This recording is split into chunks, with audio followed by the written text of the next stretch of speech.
సేవ గొప్ప భాగ్యం. దాన్ని భోగంగా భావించకండి, దాన్ని మహాభారంగా భావించకండి.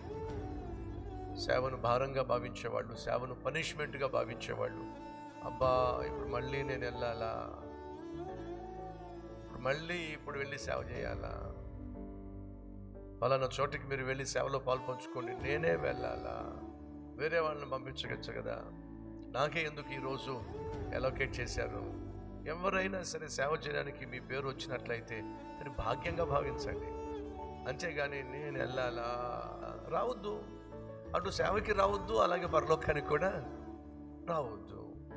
కొంతమందికి పరిచర్య అంటే పనిష్మెంట్గా భావిస్తున్నారు. జాగ్రత్త, నీలాంటి వాడు సేవకు రాకూడదు. ఎందుకని? సేవ విలువ నీకు తెలియదు. ప్రపంచంలో 700 కోట్ల మంది ఉన్నారు. ఎంతమంది దేవుడు ఏర్పరచుకోవడం చెప్పండి. ప్రభు సెలవిచ్చు, అనేక మంది పిలువబడినప్పటికీ నేను కొంతమందినే ఏర్పరచుకున్నాను. ఆ ఏర్పరచుకున్న వారిలో నువ్వు ఉన్నావు. గొప్ప భాగ్యం కాదు? మహా గొప్ప ధన్యత కాదు? ఆ తండ్రిని సంతోషపరచడానికి నీకు ఇచ్చిన సేవ ఎలా చేయాలి? అద్భుతంగా చేయాలి, ఆనందంతో చేయాలి. నన్ను గణపరచు వారిని నేను గణపరుస్తానన్నాడు.